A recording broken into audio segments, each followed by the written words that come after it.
মাত্র আধা ঘন্টার মুষলধারে বৃষ্টিতেই ডুবল রাজধানী ঢাকা।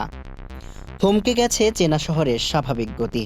আজ সোমবার বেলা 11:15টার দিকে শুরু হওয়া আকস্মিক এই বৃষ্টিতে নগরীর বিভিন্ন গুরুত্বপূর্ণ সড়কে তৈরি হয়েছে তীব্র জলাবদ্ধতা।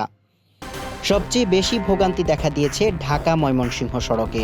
বিমানবন্দর থেকে উত্তরা এবং খিলক্ষেত এলাকায় প্রধান সড়কে পানি জমে যাওয়ায় যানবাহন চলাচল স্থবির হয়ে পড়েছে।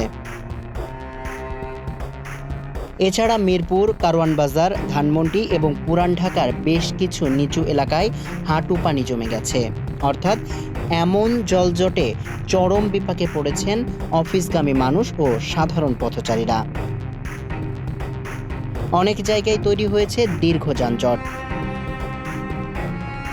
নগরবাসীর অভিযোগ, ড্রেনেজ ব্যবস্থার ত্রুটি আর অপরিকল্পিত উন্নয়ন কাজের কারণে মাত্র আধা ঘন্টার বৃষ্টিতে এই চরম ভোগান্তি।